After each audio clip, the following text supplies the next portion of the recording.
बहुत साल पहले की बात है। एक बूढ़ी औरत ऐसे राज्य में रहती थी जिसकी रानी बहुत सुंदर थी। उसके 4 बेटे थे जो आपस में लड़ते थे और उनकी पत्नियां भी एक दूसरे को पसंद नहीं करती थी। वो सब एक ही घर में रहते थे लेकिन इतना लड़ते थे कि उन्होंने अलग रसोई रखी। बूढ़ी औरत चाहती थी कि सब एक साथ खुशी से रहे और एक दूसरे की मदद करे।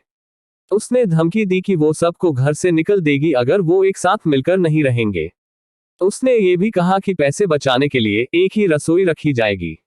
ऐसे करने से उसे इस बात की उम्मीद थी कि सब एक साथ मिलकर रहने लगेंगे। बेटे थक गए और आखिर में उन्होंने अपनी माँ की बात मान ही ली। बेटे अपनी सारी कमाई अपनी माँ को देते थे क्योंकि वो गरीब थी।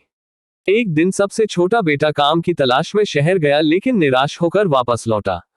रास्ते में उसने मरे हुए सांप को देखा और उसने उसे उठा लिया क्योंकि वो खाली हाथ नहीं वापस लौटना चाहता था। जब उसकी माँ ने उससे उसकी कमाई मांगी तो उसने उसको सांप दे दी। माँ ने उसे दिलासा दिया कि वो फिर से कोशिश करे। वो सांप किसी काम का नहीं था इसलिए उसने उसे छज्जे पर फेंक दिया। उसी दिन राज्य की रानी एक सुंदर से तालाब में नहाने गई। उसने अपनी एक कीमती हार अपने नौकरानियों के पास छोड़ दिया। अचानक एक चील ने चमकती हुई हार को देखा और उसे छीन कर ले गया। नौकरानियों ने चिल्लाया लेकिन कोई मदद करने नहीं आया। रानी इतनी उदास हो गई कि उसने ऐलान किया कि जिसने भी उस हार को ढूंढा उसे बड़ा इनाम मिलेगा। उड़ते हुए चील ने बुढ़िया के छज्जे पर सांप देखा और उसे समझ में आया कि सांप को तो खाया जा सकता है लेकिन वो हार किसी काम का नहीं है। उसने हार को छोड़ दिया और सांप को ले गया। अगले दिन बूढ़ी औरत छज्जे पर कपड़े डालने गई तो उसने हार को देखा। वो जानती थी कि रानी वो हार कब से ढूंढ रही थी। दिवाली कुछ ही दिनों में होने वाली थी। इस मौके पर दिए जलाए जाते हैं को लक्ष्मी जी खुश करने के लिए। बूढ़ी औरत रानी के महल गई और चौकीदार से पूछा कि क्या वो रानी से मिल सकती है। रानी ने हार को देखा तो वो बहुत खुश हो गई और उसने वादा किया कि वो बूढ़ी औरत को बड़ी रकम देगी। बूढ़ी औरत ने मना कर दिया और बोली, मैं गरीब हूँ, इतनी बड़ी रकम मैं संभाल नहीं सकती। मेरी यह इच्छा है कि दिवाली पर सिर्फ मेरे ही घर में दिए जलाए जाए और किसी के घर में नहीं। रानी थोड़ा हैरान हुई लेकिन वो इतनी खुश थी कि उसने आदेश दिया कि सिर्फ बूढ़ी औरत के ही घर में दिए जलेंगे।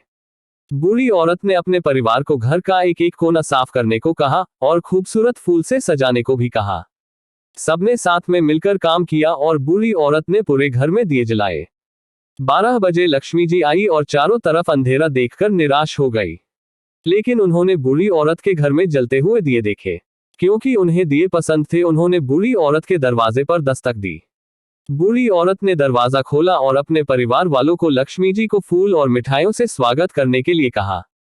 लक्ष्मी जी खुश हो गई और उन्होंने पूरे परिवार से कुछ बदले में मांगने के लिए कहा क्योंकि वो उनके भक्ति से प्रसन्न थी। बूढ़ी औरत ने कहा, हम चाहते हैं कि आप हमारे घर में हमेशा के लिए रहे ताकि हम सदा खुशी से रह सके।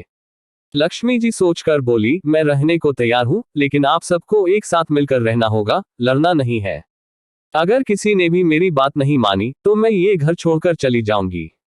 सब इस बात से बहुत खुश थे कि लक्ष्मी जी संतुष्ट थी। वो सब उनकी बात मान गए और उसी दिन से पूरा परिवार मिलजुल कर साथ में रहने लगा और एक दूसरे की इज्जत करने लगे। बूढ़ी औरत इस बात से संतुष्ट थी कि उसकी इच्छा पूरी हो गई। इसी तरह से लक्ष्मी जी आने वाले पीढ़ियों के लिए भी उनके घर पर पधारी।